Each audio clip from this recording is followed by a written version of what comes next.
الله أكبر الله أكبر الله أكبر الله أكبر أشهد أن لا إله إلا الله أشهد أن لا إله إلا الله أشهد أن محمدا رسول الله أشهد أن محمدا رسول الله حي على الصلاة حي على الصلاة حي على الفلاح حي على الفلاح الله أكبر الله أكبر لا إله إلا الله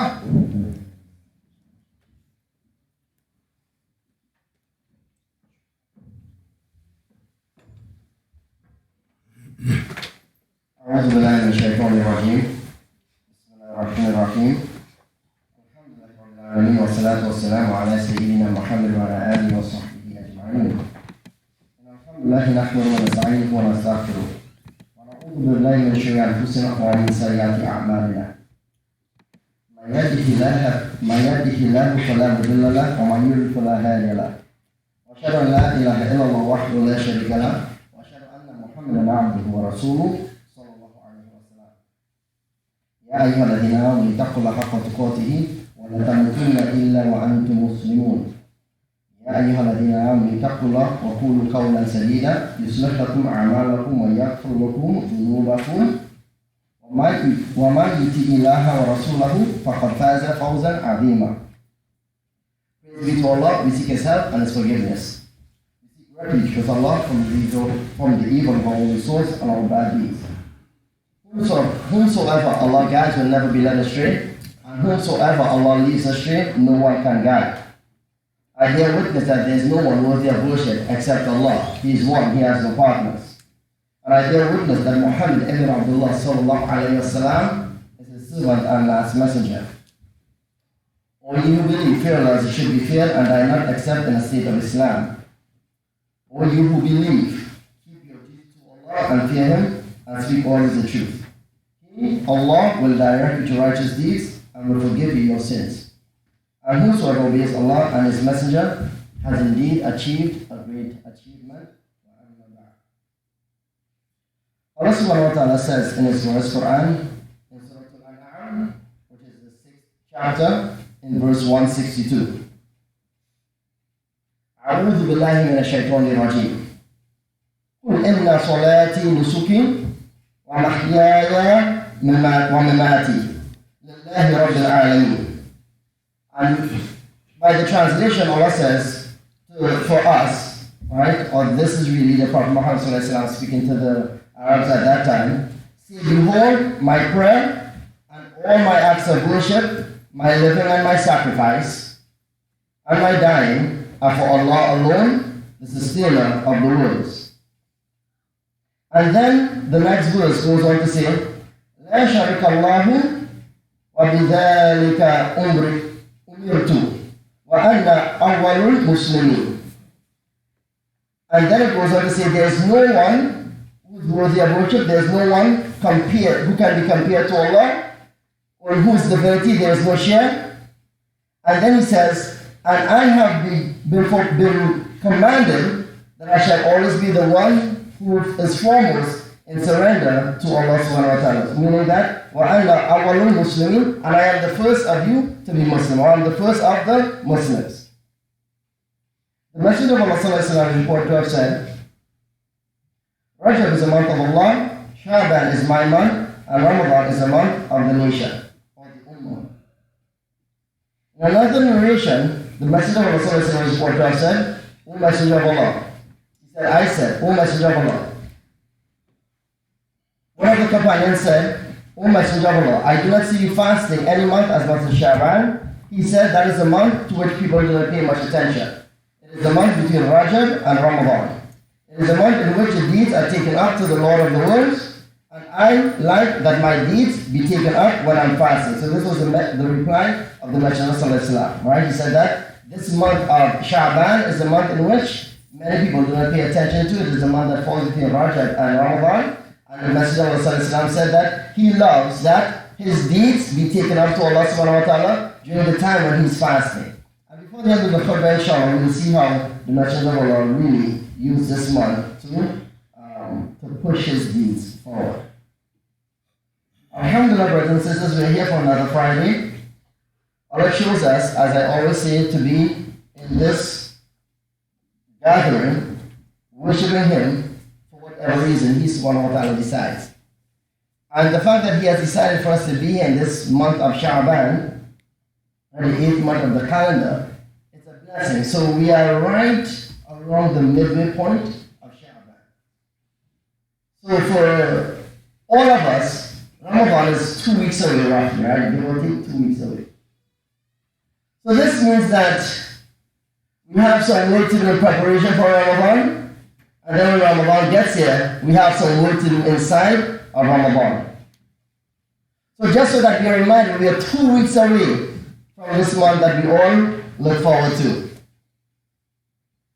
So as I mentioned above, right, this is the month that the Prophet ﷺ referred to as his month. So in this month, in these last 2 weeks of this month of Sha'ban, let's remember to pray for the Messenger of Allah sallallahu alayhi wa sallam. Let us pray that his light shines in our hearts, that our hearts are nourished when we hear his name, that we honor his name, we honor the name of his family, Ahlul Bayt, and that we continue to pray that Allah increases our love for the beloved Messenger of Allah sallallahu alayhi wa sallam. We pray that when we hear the name Al-Mustafa, or the chosen one, right, as it refers to him sallallahu alayhi wa sallam, that we really understand why he was the chosen one. He wasn't the chosen one just because Allah had nothing else to do, right? He gave us the Messenger of Allah sallallahu alayhi wa sallam because he really was the best guide for us as men, for us as Muslims. He really was the best guide for us. And if we really believe that, then we'll strive our best to emulate the character of the Prophet Muhammad sallallahu alayhi wa sallam. Because right? He's the elevator of the sublime character. He's the one who has the best of the akhlaq. Right? He's the one who has the best character. So if we are emulating the Prophet Muhammad ﷺ, then the thing that we're emulating is his character. Right? The things that he wanted to leave behind for us as Muslims. So a reminder for us on this day, brothers and sisters, is that it's our tradition that on this day when Allah subhanahu wa ta'ala accepts our dua. That He subhanahu wa ta'ala takes the dua of the Muslims, takes it up to Himself, and He grants us what we ask for.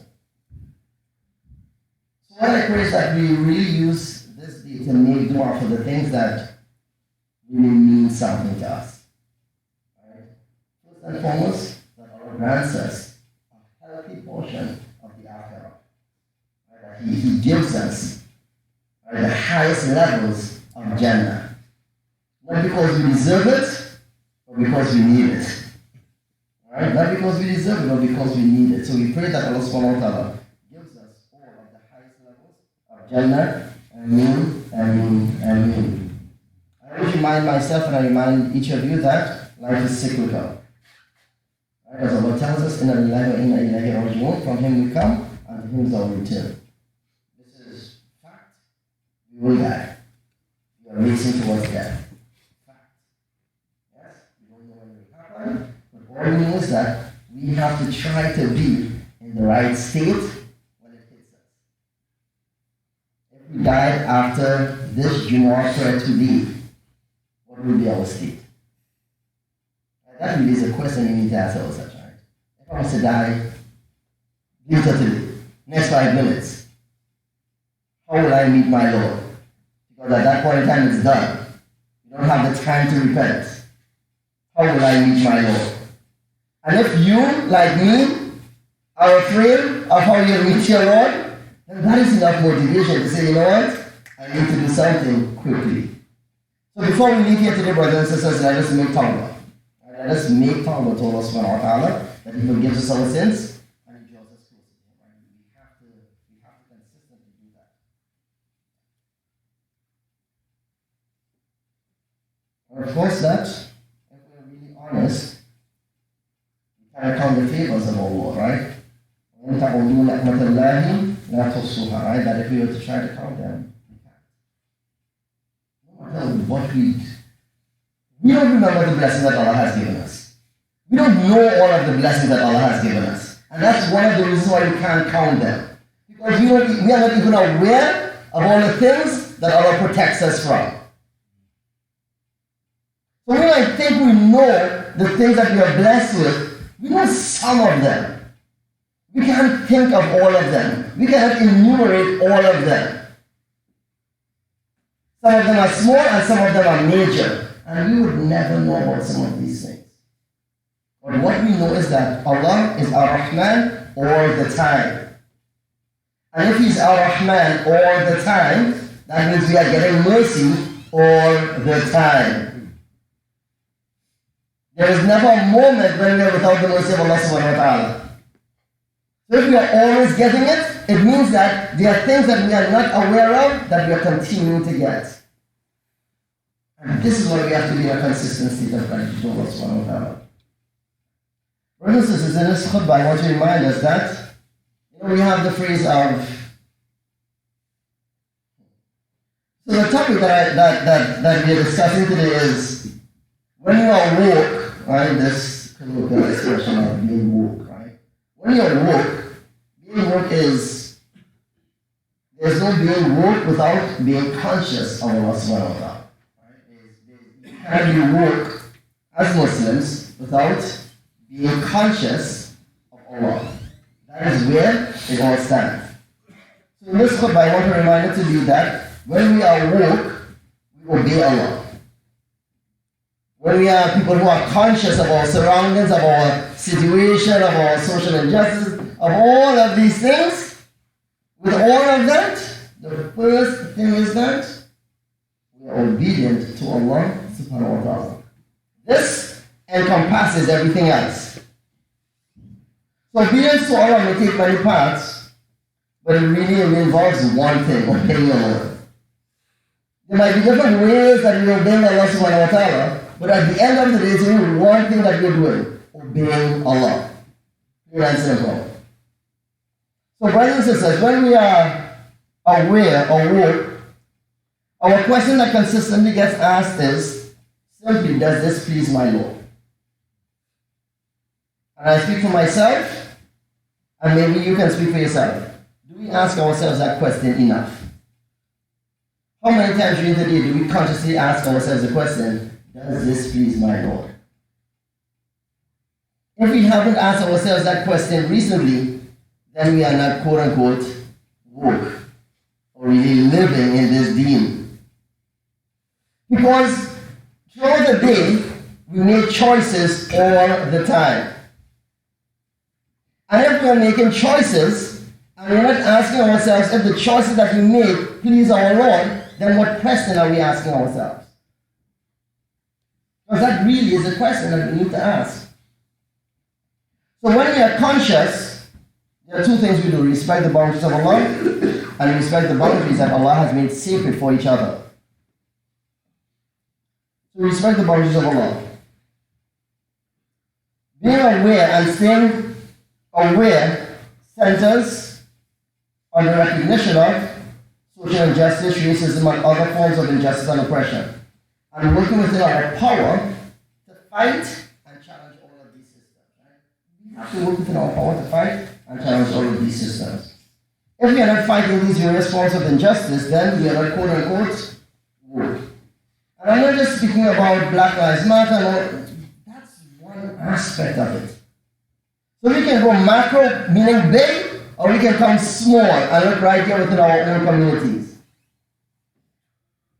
I want to use the example of Al-Hussein radiallahu anhu, the grandson of the Prophet Muhammad sallallahu alayhi wa sallam. This is what it means to be conscious.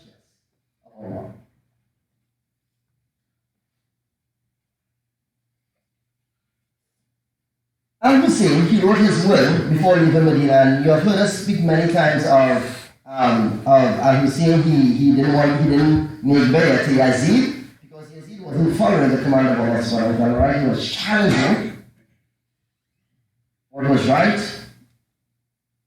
among those who believed. But Al-Hussein, he said something in his will, which he wrote just before he left Medina on his way to Iraq. And this is what he wrote in his will, according to some of the writings. I am not leaving Medina for any worldly motive.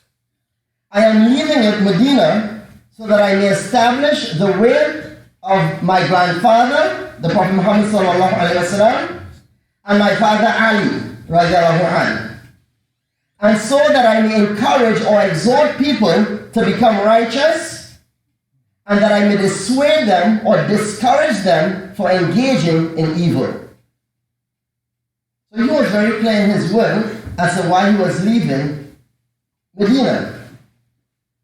But then the narrations also say that there's this poem, or there was a part of a poem that he consistently recited, right, after he left Medina on his way, right? That he continually recited. And this is the part of the poem that I want to quote for us today. If the religion of Muhammad sallallahu alaihi wasallam cannot be saved except by the sacrifice of my head, if the religion of Muhammad cannot be saved except by the sacrifice of my head, then all swords come and take it. Verily my life, my death, and my sacrifice are for Allah, the Lord of the worlds.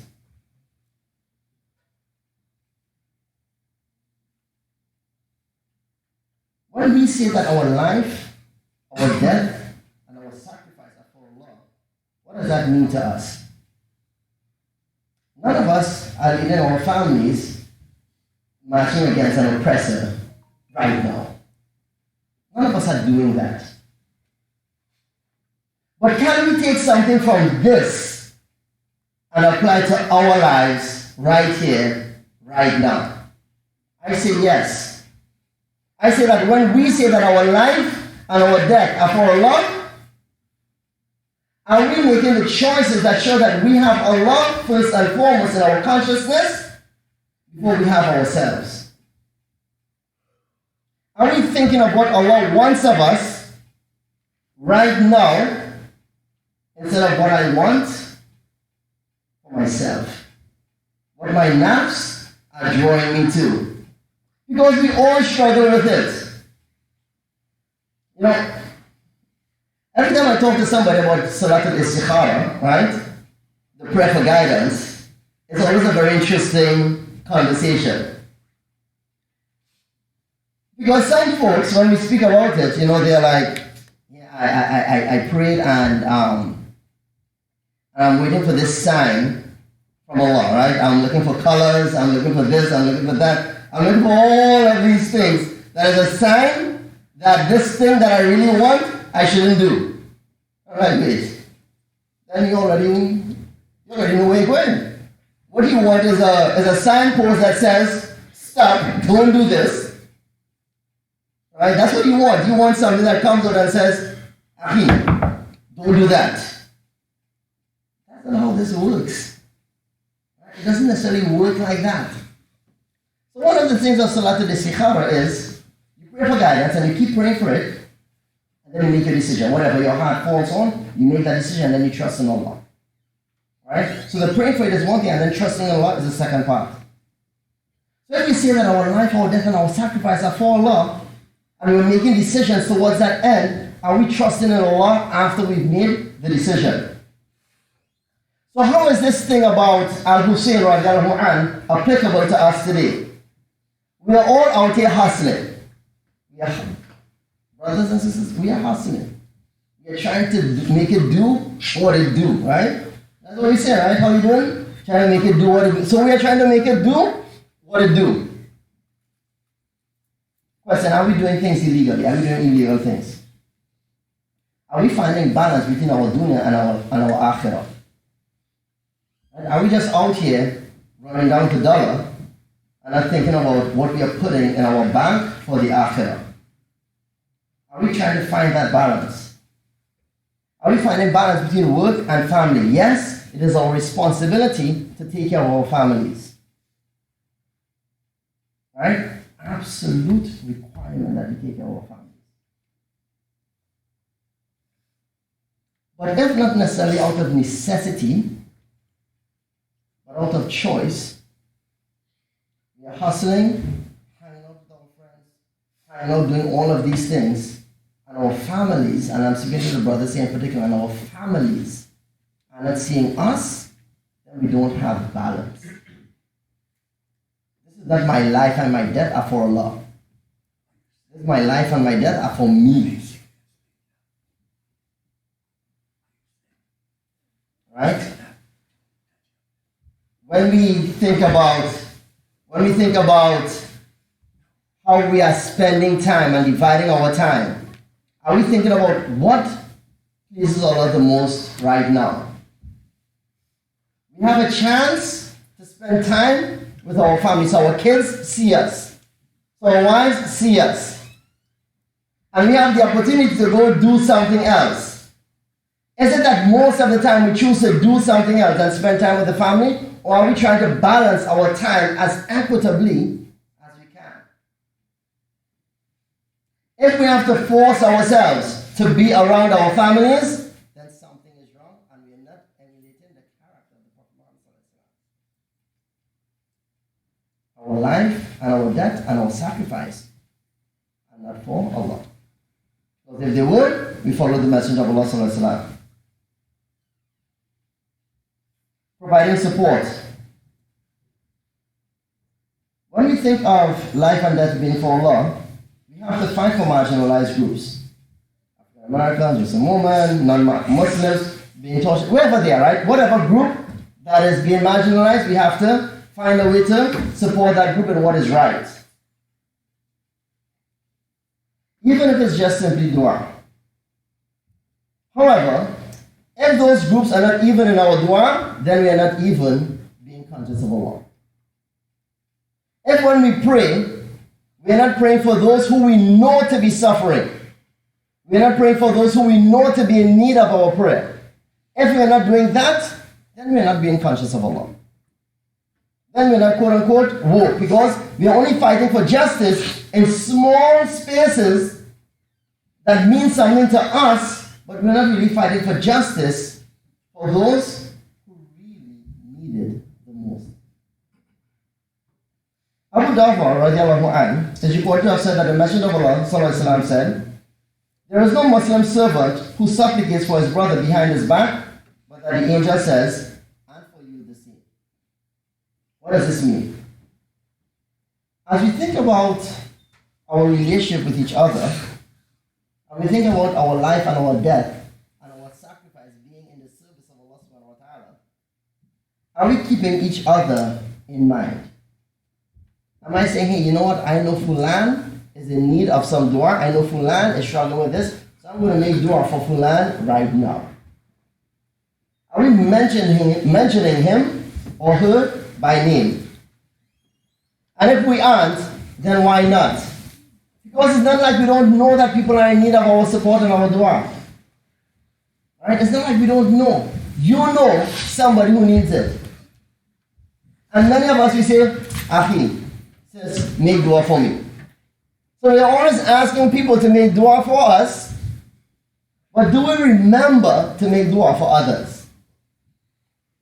Is it something that is with us, or is it the only time we make dua for other people when they tell us in our faces, make dua for me, we make it then, and then we completely forget. And if that is our way of making dua for others, then we don't understand this Islam thing. Our consciousness, our love for each other is not just when you're in front of me, asking me to pray for you. When I leave you, and I think about people who I need, inshallah my mind runs on you, and I mention you by name. I say, Allah, give him X, Y, and Z. Give her X, Y, and Z. Make this easier for her. Because if we aren't doing that, then we're not really sacrificing as we can. There has to be a balance in providing and accepting support. We cannot say that we're providing support and then turn around and make the haram halal, or vice versa. Brothers and sisters, there are those in our communities who sell drugs and turn around and give donations to cleanse their money. There are those who steal money and then turn around and give donations to cleanse their wealth. They give zakat or sadaqah. I won't go into the fiqh of this. But that's not how this works. And you know, when we think of stealing money or making money from halal gains, from haram gains, you know, we often think of burglary, right? Or robbery, where we go and we actually take money from someone. I want us to really expand our thinking on this a bit. Imagine you have the opportunity to apply for some money from an agency or from an organization. You intentionally fabricate information so that you can get some more money. So you're lying to get money. And then you say, well, you know what? I'm going to buy some Qurans with it, and that'll be cool. That'll be okay. How? How do we steal and then say, I'm just going to do something good with it, and that should make everything okay? It doesn't work like that. But the fact of the matter is, we do this a lot. Because we are not taking it directly out of someone's pockets, we don't consider it stealing. But it is.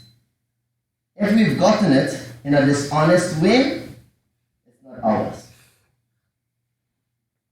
If we've gotten it in a dishonest way, it is not ours. We have no right to it. And if we have no right to it, then we have to answer for it. Yeah? So the question then becomes, are we willing to answer for what we have stolen? And if you say, yes, I am willing to answer to Allah for what I have stolen, then I am fearful for how you are thinking about this. Because we shouldn't want to have to answer to Allah for the things that we did. We should want that Allah forgives us before we stand in front of Him. We should beg that He forgives us before we stand in front of Him. So inshallah that gets wiped before it gets put on our record as something that we actually have to pay back on the Day of Judgment.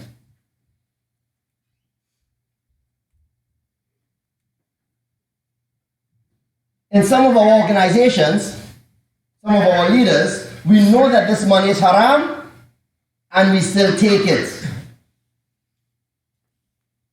So it's on one hand, it's the person who is doing the haram, but then for the leaders, it is us, we are seeing it, and we are saying, I'll take it and just make tawbah.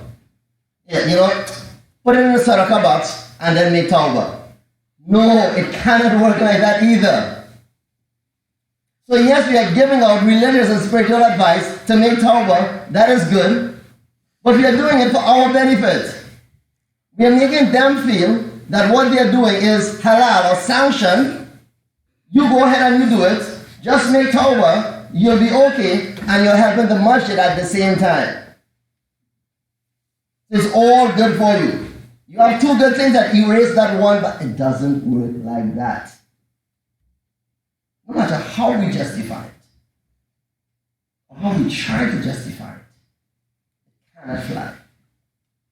My life and my death and my sacrifice are for Allah. Umar radiallahu anhu said, I heard the Messenger of Allah sallallahu alaihi wasallam say, if you were to rely on Allah as He should be relied upon, He will provide for you as He provides for the birds. They go out early in the morning, hungry, and they return in the evening with their bellies filled. What is this really to tell us? That no matter how we try to justify doing the haram to feed ourselves, it's not going to fly. That if we were to really have tawakkul in our life, we were to really rely on Allah and understand that He is Ar-Razaq, that Allah does not ask us to do the haram to survive. There is no way that Allah has asked us to do the haram to survive. If we believe that, then guess what? We will be okay. We might struggle, but we'll be okay. Things might be rough, but we'll be okay. Things might be tight, but we'll be okay. And there is no one in here who cannot testify to that in some way. That when you were pressed to make the right decision, even though it was tough, and you made the right decision, that Allah did not show you afterwards that that decision was the best decision for you. And that is a fact. And if we are denying that, then we are engaging in a form of kufr. Because we are covering up a blessing that Allah has given us. Where He has shown us time and time again that when we trust in Him and we make the right decisions, He shows us that, you know what? That was the right decision for you.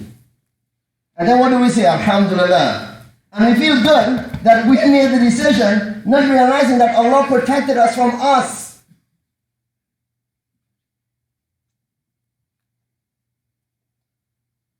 Verily, my life and my death and my sacrifice are for Allah.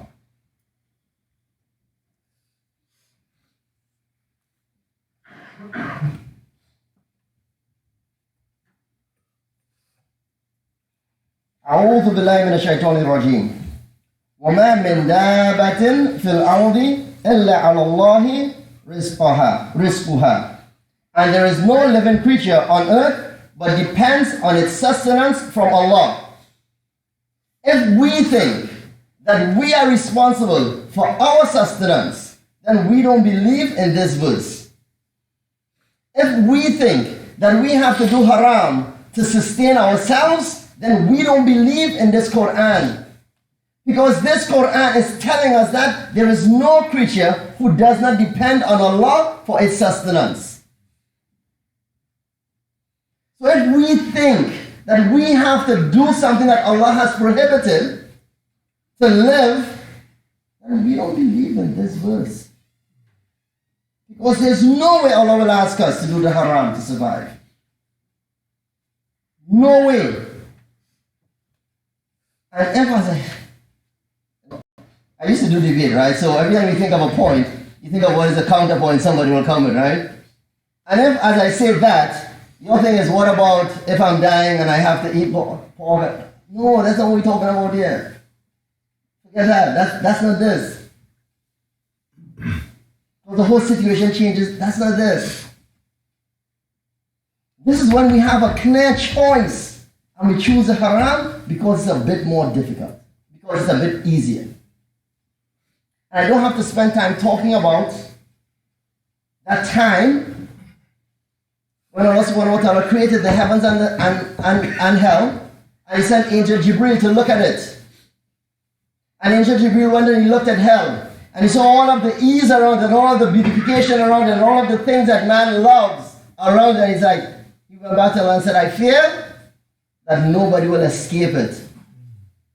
And then when he went and he looked at Jannah, and he looked at how difficult it was to get into Jannah, how much of the trials it would take, how much effort it would take from us to get into Jannah, he went back to Allah and said, what? I fear that no one would be able to enter it. So brothers and sisters, what we are talking about here has already been written, right? Getting into Jannah is not going to be a cakewalk.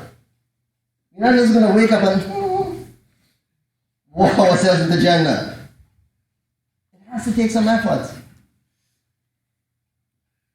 How are we depending on Allah if we're not really depending on Allah?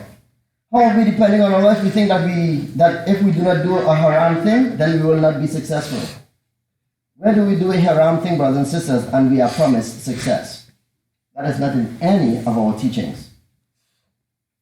Being woke can never make the prohibited lawful. Being conscious of Allah can never make the haram halal. Never.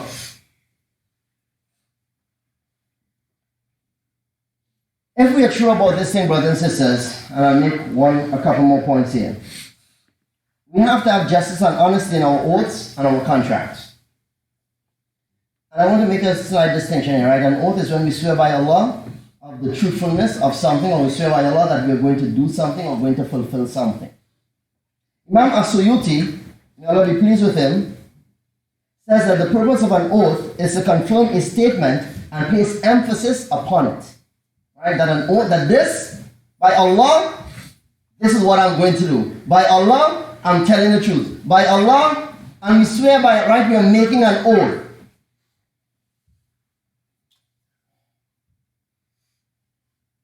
Maybe 2 or 3 times in my life,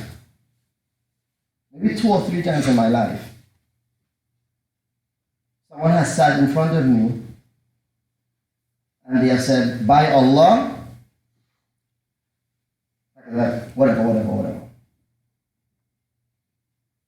And then they turn around, and when they get caught in being dishonest, it's like,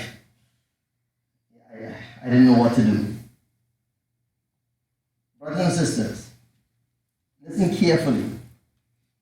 If you don't know what to do, the one thing you shouldn't do is swear by Allah. If in that moment you're afraid of getting in trouble, if in that moment you're afraid of whoever is standing in front of you, the one thing you should not do is swear by Allah and be dishonest in that moment. Don't swear by Allah and you know you're not being honest. That is a whole different level of disbelief. Because what you are saying is this: I am calling on Al-Haq, the one who is always the truth, the truthful one. I am calling on Al-Haq to be a witness to a lie. And I am saying that Al-Haq will testify on my behalf to this lie if he were to challenge me on it. Oh. Saying by Allah might just be 2 words, but it has a very deep and profound meaning. It means that we are asking Allah to testify on our behalf that what I'm saying and what I'm promising you is true. Don't call on Allah if you're not ready for Allah to answer you. Because that is serious. Nobody is worth your Jannah. Nobody is worth your Akhirah. I don't care how much you fear them. I don't care how much you're worried about how they will see you. They are not worth you telling a lie on Allah subhanahu wa ta'ala. Trust and believe that.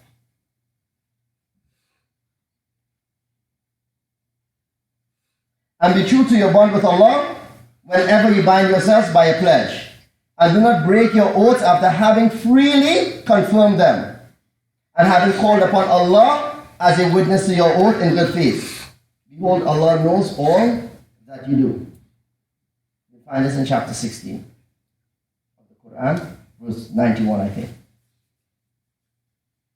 Allah is telling us, do not willfully go against the things that we have called Him to witness. He despises that. I'll make one other point here under this thing about honesty, oaths, and contracts. I deal with a lot of couples inside and outside the Muslim community, right? Helping them figure their relationships out. We take this thing about our contracts too lightly.